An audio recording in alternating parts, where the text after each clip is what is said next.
Des nouvelles idées, Savane TV, une fois encore, bonjour et merci de nous recevoir chez vous. Vous êtes en direct du plateau consacré à l'émission spéciale Philep 2021. Nous avons un temps d'entretien une nouvelle fois encore et cette fois-ci, nous parlons radio communautaire. Et pour parler de cette thématique, nous avons des invités qui nous viennent depuis du Bénin. Et j'ai cité pour vous M. Gaston Yamaro. M. Gaston Yamaro est directeur général de Diman Radio à Parakou, au Bénin. Bonjour et bienvenue. Bonjour, merci. Également sur ce plateau, un autre invité, Aziz Koto Chabi. Aziz Koto Chabi est secrétaire exécutif de la Fédération des radios communautaires du Bénin. Bonjour et bienvenue. Bonjour, merci de nous recevoir. Soyez les bienvenus pour ce Philep 2021 et également en terre burkinabé. Merci. Alors, déjà pour commencer, pour le Philep 2021, on sait que vous n'êtes pas à votre première participation. Quelles sont vos impressions pour ce qui est de l'événement cette année? Oui, il faut dire déjà qu'en amont, avec les préparatifs, la prise de contact, les formulaires à remplir, on pouvait déjà sentir vraiment une organisation bien structurée, certainement multitâche avec des responsabilités bien situées. Donc ce qui fait que déjà nous n'avons pas eu du mal à nous inscrire et à être rassurés que nous allons être bien accueillis, bien logés une fois que nous allons venir. Et quand nous sommes arrivés depuis hier, ça n'a pas raté parce que nous avons été vraiment bien installés. Et ce matin, à la cérémonie d'ouverture, nous constatons qu'effectivement, le Philep, c'est un grand événement. Merci. Monsieur Koto Chabi, oui. Vos impressions pour le Philep cette année? Bon, une bonne organisation. C'est ma 3e édition. J'ai pris part à l'édition de 2017 et celle de 2019. Et celle-ci, et nous constatons d'année en année que l'organisation s'améliore et que le Philep grandit. Et le Philep a atteint et dépassé les éditions de maturité. Aujourd'hui, c'est la confirmation. D'accord. On va souhaiter donc bon vent au Philep. Merci. Alors, on vient à l'objet de notre entretien. On parle de radio communautaire. Déjà, quand on parle de radio communautaire, qu'est-ce qu'il faut entendre par là? Il faut entendre par radio communautaire, non pas comme beaucoup le pensent des radios de seconde zone, mais des radios ancrées au sein de la communauté, en fait, créées par la communauté et pour la communauté. Donc, des radios qui travaillent pour le bien de la communauté. Je voudrais dire en fait que nous sommes, déjà depuis lors, en phase avec ce thème du Philep, travailler pour les citoyens. Donc, les radios communautaires sont des radios qui sont créées pour des besoins d'émancipation des communautés qui, au départ, n'étaient pas vraiment bien servies par les chaînes nationales, les chaînes publiques qui se concentraient beaucoup plus sur les zones urbaines, mais surtout sur des thématiques qui ont un lien avec le marketing, la propagande politique. Donc là, les radios communautaires sont là vraiment pour être au cœur de la proximité et de s'occuper effectivement des problèmes, des questionnements des citoyens qui sont les citoyens lambda, mais les vrais citoyens. Donc c'est ça un peu la radio communautaire. Et au Bénin aujourd'hui, même les radios non communautaires savent qu'il existe effectivement des radios communautaires qui prennent leur place dans l'arène médiatique béninoise. D'accord. Merci bien, M. Yamaro. Je me tourne vers M. Koto Chabi. Vous êtes secrétaire exécutif de la Fédération des radios communautaires du Bénin. Alors, pour ce qui est de la fédération, au jour d'aujourd'hui, combien de radios compte-t-elle? Nous avons 39 radios membres. Et la dénomination de la fédération, la dénomination exacte, c'est Fédération des radios communautaires et assimilées du Bénin. Pourquoi? Donc, dedans, nous avons des radios typiquement communautaires.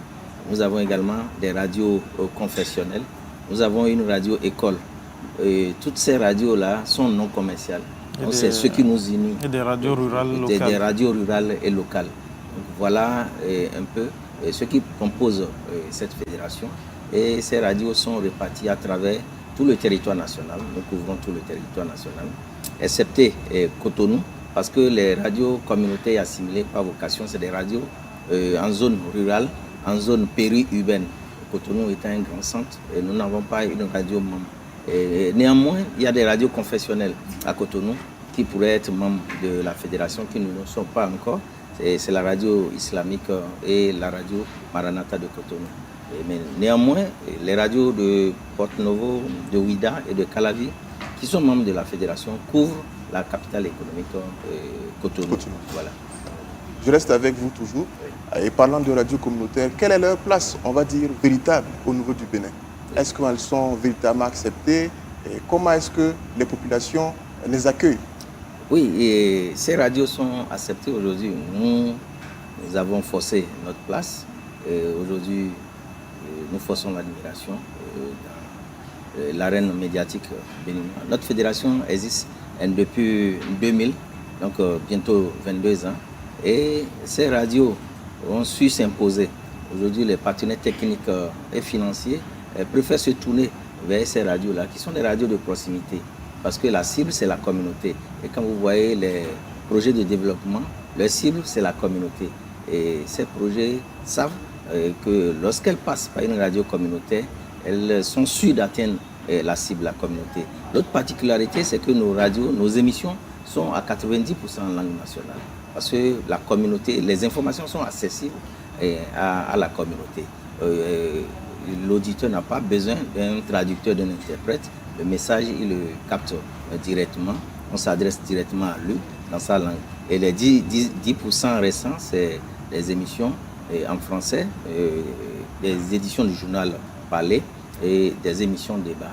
Et voilà, et ça fait que nos communautés s'approprient ces radios-là. Et il y a une mobilisation sociale qui soutient ces radios-là. Comme il l'a dit, Gaston, la plupart de ces radios-là sont créées par la communauté elle-même et sont soutenues par cette communauté-là. Et c'est ce qui nous différencie. Et aujourd'hui, nous sommes même mieux organisés que les radios commerciales. Parce que notre fédération a un siège national, a des activités de renforcement de capacité. Nous avons une centrale d'achat des pièces de rechange et équipements radiophoniques qui fait que nos radios ne peuvent plus tomber en panne et fermer sur plusieurs semaines, plusieurs jours, parce que le matériel est disponible. Grâce à un partenaire qui nous soutient, ce matériel est subventionné et est mis à la disposition des radios dès qu'elles en ont besoin, dès qu'elles tombent en panne. C'est un matériel qui est subventionné et il y a des échéances de paiement également qui permettent aux radios vraiment de faire face au coût de ces équipements, parce que c'est des radios qui n'ont pas de très grands moyens. Et donc nous avons mis en place ce dispositif. Il y a un autre dispositif, c'est la grille tarifaire nationale harmonisée, qui fait que sur l'ensemble de nos radios membres, c'est les mêmes tarifs qui sont appliqués du nord au sud, de l'est à l'ouest. Et cela a permis de renflouer les caisses des radios. Parce qu'autrefois, c'est les clients qui venaient et qui imposaient le prix. On a dit, c'est pas normal. C'est comme si vous allez dans une pharmacie et vous dites, bon, ce comprimé, moi, je l'achète à ce prix. On a dit aux clients, ah non, il faut que ça cesse. C'est le marchandage. Oui, le marchandage. On a dit non. Et nous faisons du travail, du bon boulot. On ne va pas passer le temps à marchander le travail, la qualité du travail. Donc voilà un peu ces outils-là que nous avons mis à la disposition de ces radios et qui aident ces radios. Nous avons également la journée mondiale de la radio que nous célébrons chaque année, où nos 39 radios sont en synchronisation. Ça veut dire que vous êtes à 500 km, à 700 km. C'est le même programme que vous captez ce jour, c'est le 13 février. Et la date à laquelle on commémore la journée mondiale de la radio. Et nous sommes en train de prévoir un salon international de la radio qui va regrouper un certain nombre de radios de l'Afrique francophone. Et Gaston va certainement revenir là-dessus par rapport à ce salon où vous êtes déjà invité. Ça marche. Voilà. Merci bien déjà d'avance. Alors, je me tourne vers M. Yamaro.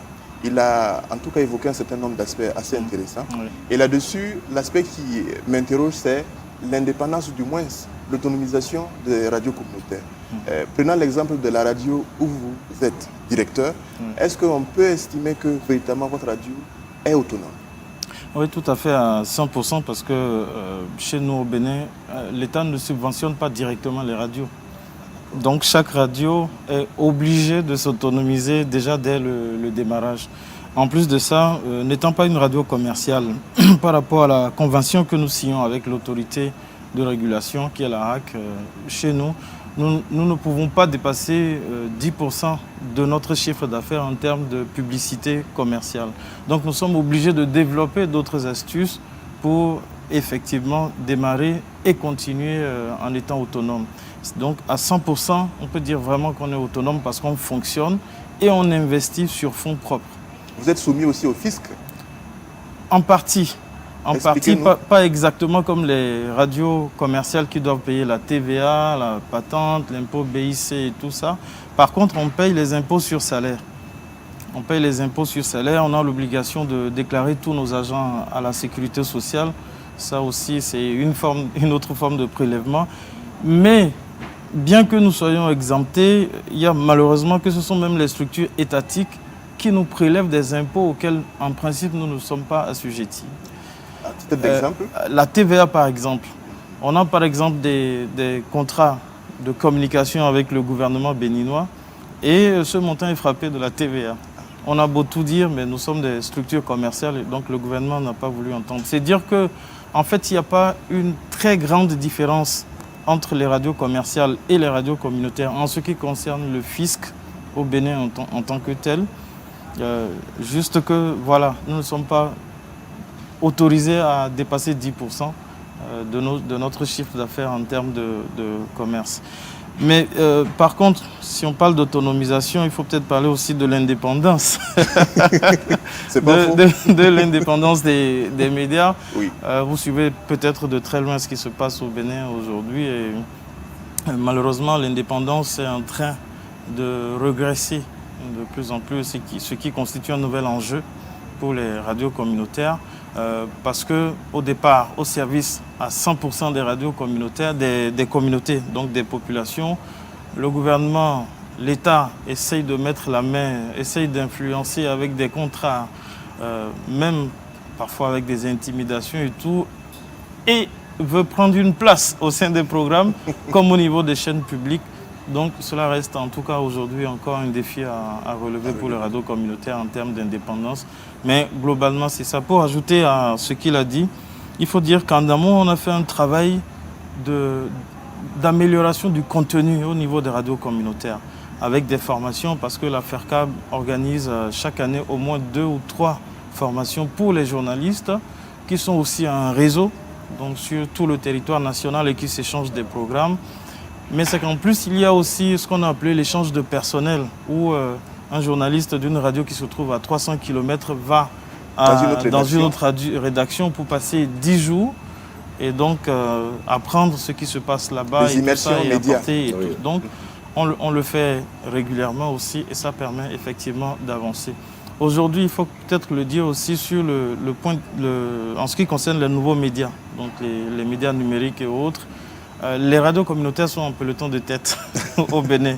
Ah bon? En termes de radio, qui sont présents sur les réseaux sociaux, mais aussi qui utilisent Internet comme outil de travail pour transporter le son, pour faire des retransmissions en direct, par exemple.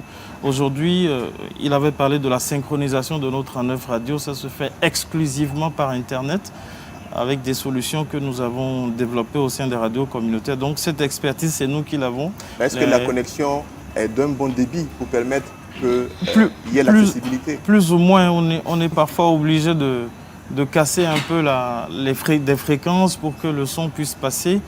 C'est plus ou moins le même problème. Bon, c'est vrai qu'on a constaté que le débit est un peu plus fort chez vous ici que chez nous. Mais en zone donc ça reste en tout cas un problème. Oui, ça reste un problème. Néanmoins, on arrive à s'en sortir, même avec de la vidéo. On a beaucoup de radios qui font aujourd'hui du live streaming sur leur page Facebook, comme si elles étaient des télévisions. Et ça, c'est nos radios communautaires qui en ont l'expertise. Bravo et beaucoup d'encouragement. Merci. Vous avez évoqué, on va dire, la question de la résilience. Oui. Et ça me permet justement d'évoquer, on va dire, la thématique en lien avec le FILEP cette année, qui confie au carrefour des crises sanitaires, sécuritaires et politiques et des mutations technologiques, construisons des médias résilients au service des citoyens africains. Là-dessus, est-ce que vous pensez que dans le contexte dans lequel se trouve aujourd'hui le Bénin, cette thématique est en phase avec la réalité?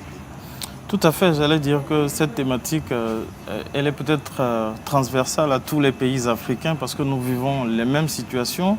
Donc la crise sanitaire, elle est générale, elle est partout. La crise sécuritaire, on est frontalier au Burkina et on ne dira pas tout ce qu'on a traversé en venant ici par la route.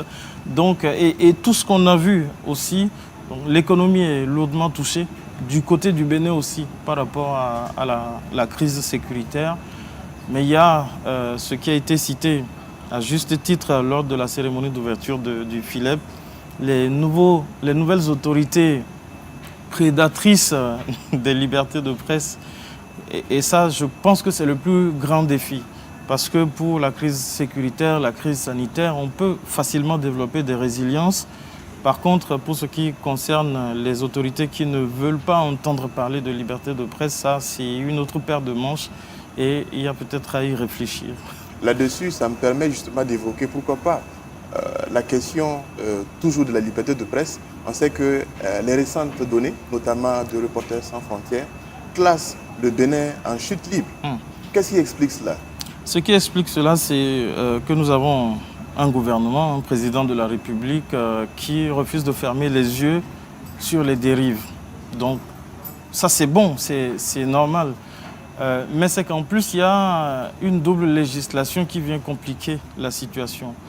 Normalement, la presse est régie par le Code de l'information et de la communication au Bénin et qui dépénalise le délit de presse. Mais il se fait que depuis l'arrivée du nouveau gouvernement, il y a eu une autre loi sur le numérique qui a été votée et qui contient des articles qui contredisent la dépénalisation du délit de presse au niveau du Code de l'information. Donc il y a une dualité au niveau de la législation. Donc la presse est régie par deux lois, ce qui déjà du point de vue du droit des instruments n'est pourtant pas antagonistes. Oui, antagonistes d'ailleurs. Même déjà le fait qu'il y ait deux lois différentes pour le même sujet, c'est déjà un problème du point de vue juridique.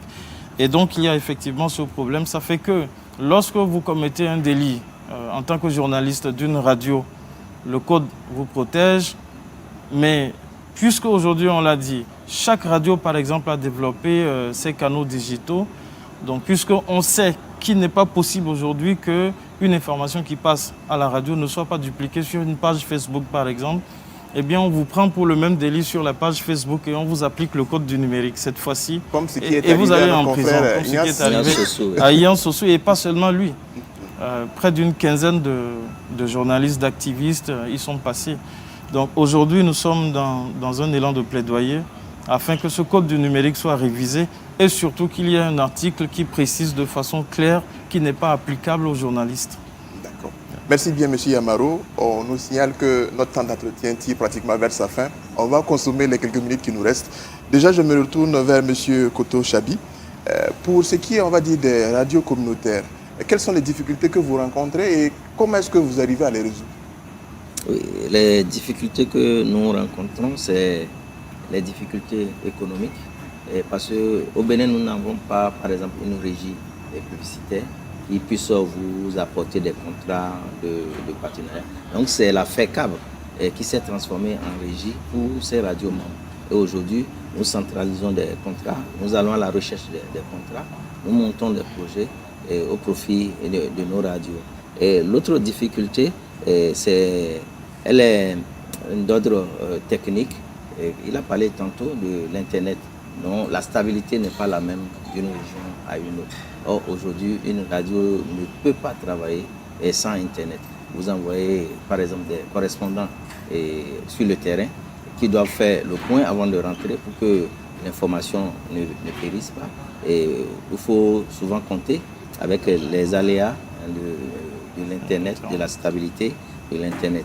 Et il y a également le fait que l'État ne nous reconnaît pas encore notre place en tant que média d'utilité publique.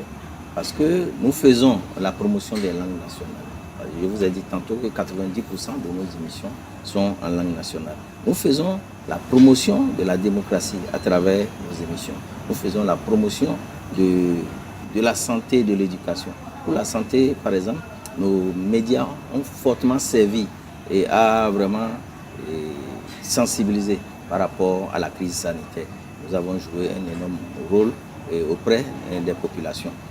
Mais aujourd'hui, l'État ne nous reconnaît pas ces différents rôles. Nous sommes en train de courir pour avoir le statut d'utilité publique qui pourrait nous aider et nous faciliter dans certaines démarches fiscales, douanières pour importer du matériel. Comme je vous ai dit tantôt, nous avons la centrale d'achat. Donc voilà un peu les difficultés auxquelles nous faisons face au niveau des radios communautaires. Merci bien, Monsieur Koto-Chapi. Je me tourne vers Monsieur Yamaro très rapidement parce que nous sommes pratiquement à la fin de l'entretien. Il y a un salon qui est en vue. Juste deux mots là-dessus. Je peux dire que c'est une occasion de rencontre entre les fournisseurs d'équipements radiophoniques et dans le secteur du numérique aussi avec les responsables des médias, mais aussi une rencontre entre les responsables des médias et de potentiels partenaires d'appui technique ou financier pour ces médias. Donc ça va être vraiment un rendez-vous du donner et du recevoir, d'échange et de démonstration du savoir-faire numérique aussi. D'accord. On vous aura compris. Merci. Merci à vous en tout cas d'avoir honoré de votre présence sur ce plateau. Je voudrais ajouter que ce salon c'est pour février 2023 à Parakou, 2023. Au nord du Bénin. D'accord. Parakou Février 2023. Qui est à 5 heures de Ouaga de route. On aura l'occasion sans doute d'en parler. Voilà. Vraiment encore merci à vous d'être passé nous voir et on vous souhaite un excellent festival. Merci. Merci. Alors téléspectateurs, notre temps d'entretien pour, on va dire, ce plateau spécial émission Philep est à sa fin. Je rappelle que je recevais pour vous, pour parler de radio communautaire, M. Gaston Yamaro. M. Gaston Yamaro est directeur général de Diman Radio, basé à Parakou au Bénin. Également M. Aziz Koto-Chapi. Aziz Koto-Chapi est secrétaire exécutif de la Fédération des radios communautaires du Bénin. Merci à vous qui avez pris le soin de nous suivre. À très bientôt pour un autre nouveau numéro de l'émission spéciale Philep. À très bientôt. Qui concerne la presse, mais également les points d'actualité qui concernent à la fois nos pays, mais également l'Afrique. Déjà, d'entrée de jeu, on pourrait savoir comment est-ce que vous vivez, on va dire, cette édition du Philep. Monsieur Amidou Traoré. Je dirais très bien cette édition parce que dès le départ, il y avait beaucoup d'incertitudes et beaucoup de craintes. Vous connaissez bien la situation dans laquelle le pays se trouve. Mais si les organisateurs ont pu tenir et organiser cette édition qui est vraiment au cœur vraiment de la démocratie, vraiment je pense qu'il faut les saluer. Donc nous sommes là et débattre, échanger entre nous, et évidemment pour l'avancée de nos pays. Monsieur Seriba, vous partagez les mêmes impressions? Ce festival, il faut leur tirer déjà le chapeau et puis avec l'appui aussi du gouvernement, il faut effectivement leur tirer le chapeau, il faut dire que les choses avancent. Alors, venons à présent, on va dire, au sujet qui fait l'objet, on va dire, de notre entretien. On parle investigation. Alors, déjà, quand on parle de journalisme d'investigation, à quoi cela justement rime-t-il? Quand on parle de journalisme d'investigation, c'est un genre journalistique à part.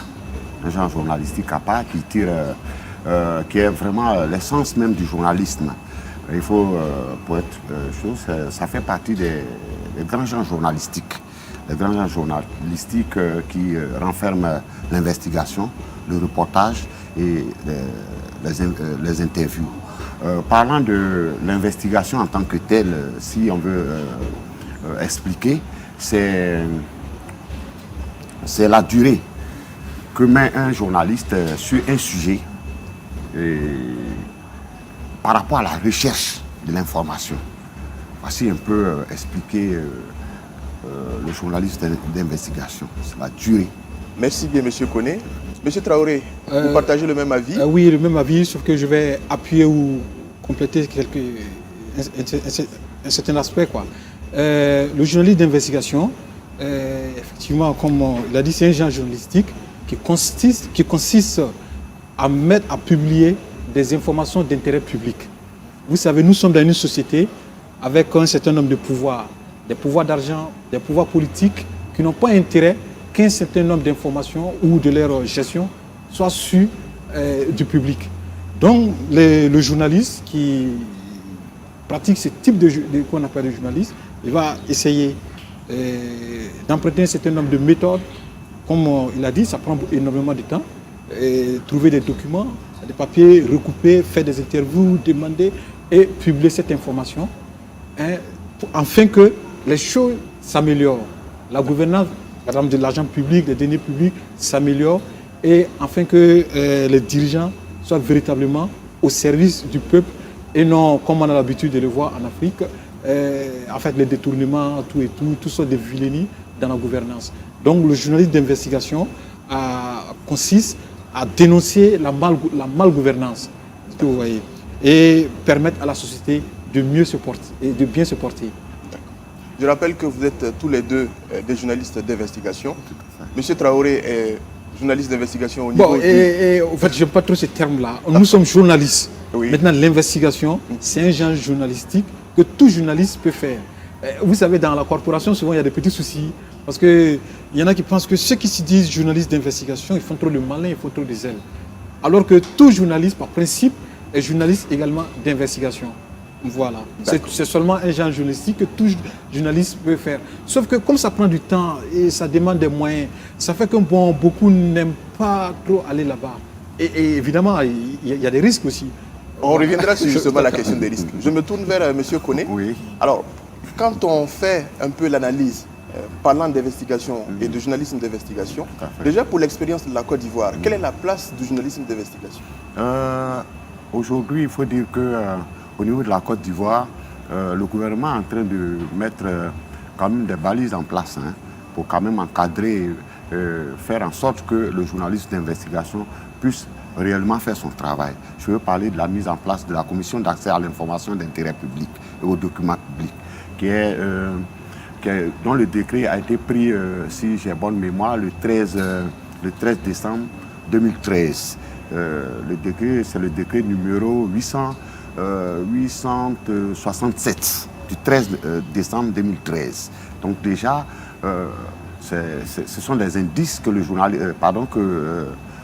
gouvernement met en place. Il nous revient, c'est pas facile, il nous revient à nous de nous battre, de faire des plaidoyers et autres, tout ça pour qu'effectivement on ait accès à l'information, comme il le disait tout à l'heure, sont des informations cachées que personne ne veut révéler. Le journaliste est prêt à le révéler, mais il faut quand même que le pouvoir public ou alors l'administration publique puisse lui donner les moyens pour qu'effectivement il puisse quand même révéler ces informations. Cela fait, ça nous donne déjà l'idée de ce qui s'est passé au niveau de Pandora Papers, qui a été quand même... Pandora Papers, pardon, qui a été traité en Côte d'Ivoire aussi par l'un de mes membres. Je veux parler de Noël Kona. C'est la même démarche qu'il a eu à suivre. Mais bon, je ne veux pas trop rentrer dans les détails, mais je pense que quelque part, l'administration ou alors le pouvoir public n'a pas voulu donner l'information, alors que la loi existe. Donc ça vous dit que c'est une bataille qu'il faut mener chaque fois. Mais quoi qu'on dise, en Côte d'Ivoire, le journalisme d'investigation a sa place. Oui, le journaliste d'investigation a sa place. Et puis, mieux, il y a des lois quand même pour ne pas mettre le journaliste en prison. Parce que comme il le disait tantôt, tout journaliste est appelé à devenir journaliste d'investigation. On a plus de 27 genres journalistiques. Le journaliste d'investigation, il est vu comme le plus crédible parce que après parution vraiment d'un article bien fouiné, d'une investigation mieux faite, je ne vois pas quelqu'un qui peut s'opposer effectivement à cette enquête-là si lui-même a voulu respecter les règles de son pays. D'accord. On reviendra à vous pour parler, on va dire, toujours de l'investigation, mais sa place au plan, on va dire, africain. On permet à M. Traoré de nous partager l'expérience du journalisme d'investigation au Burkina Faso. Quelle est sa place? Ah oui, je pense qu'on partage avec la Côte d'Ivoire les mêmes pratiques de gouvernance ou les mêmes manières de faire. Je suis heureux qu'il ait cité une loi, effectivement. Je pense qu'au Burkina, effectivement, il y a cette loi aussi qui a été adoptée sous la transition, mais qui malheureusement, depuis un certain temps, est mise sous veilleuse.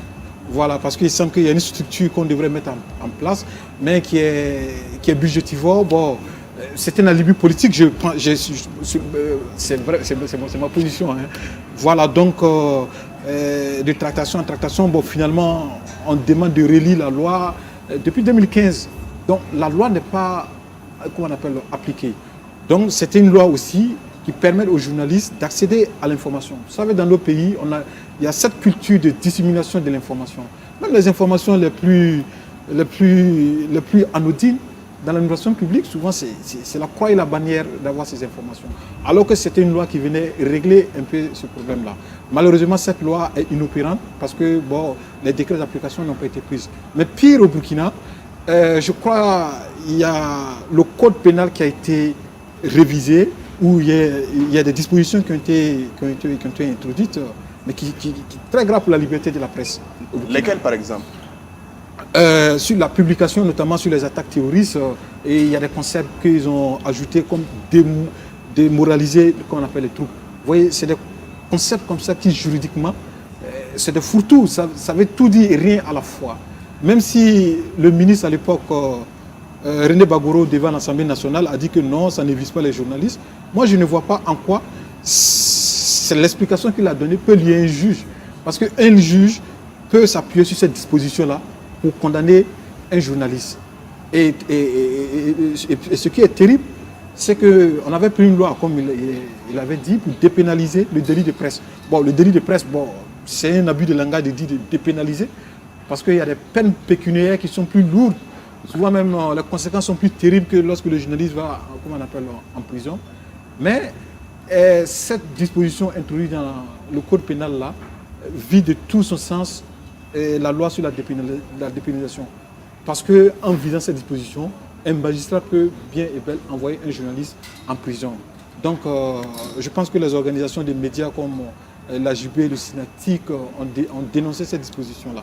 Mais je pense qu'il faut aussi se rendre à l'évidence. Ne pensons pas que cette liberté-là, ce sont les politiques qui vont nous la donner. Je pense que c'est un combat de titans qu'il faut faire.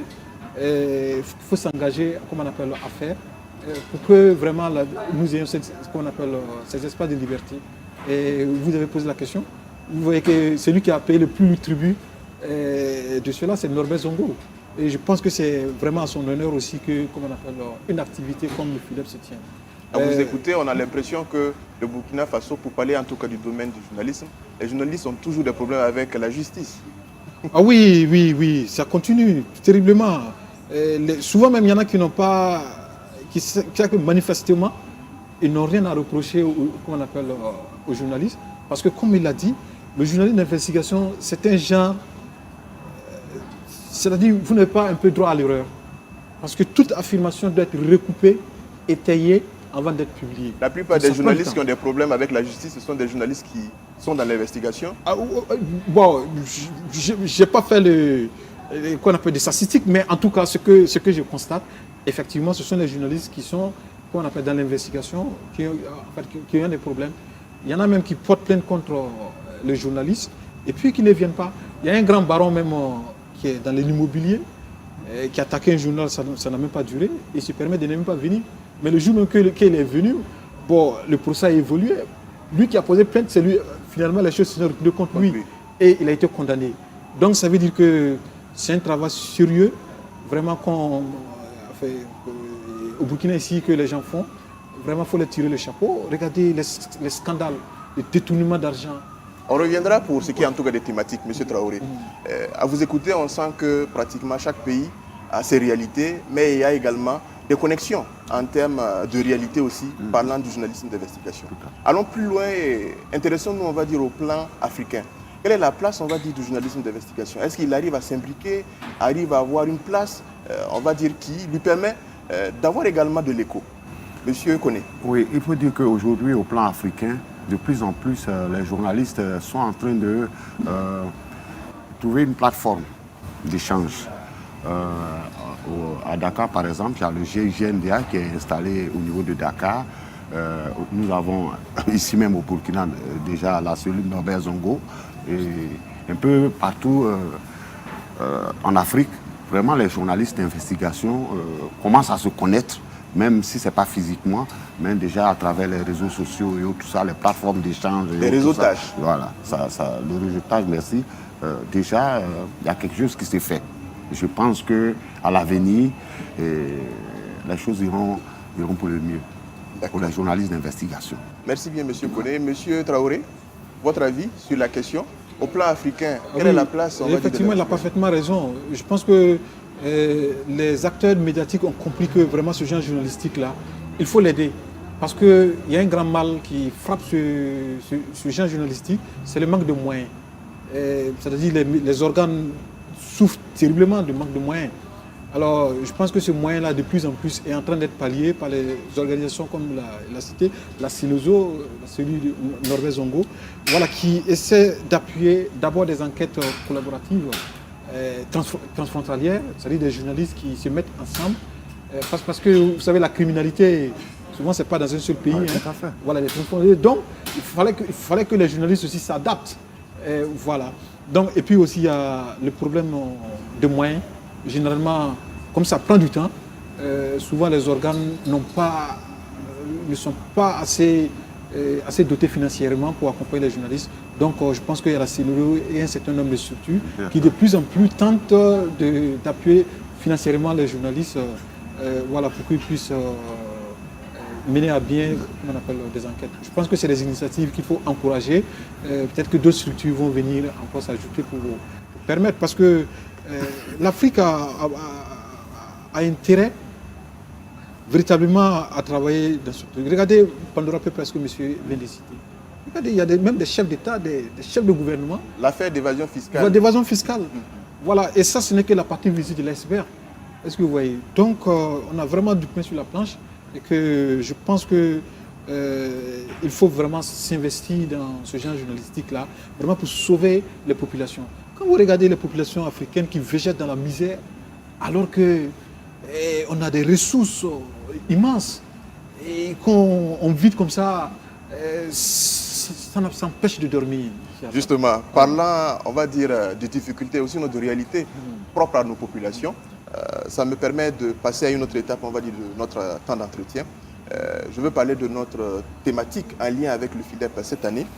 Il est titré « Au carrefour des crises sanitaires, sécuritaires et politiques et des mutations technologiques, construisons des médias résilients au service des citoyens africains ».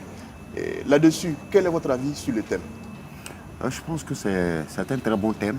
Je pense qu'il a touché déjà un pan en parlant des difficultés financières.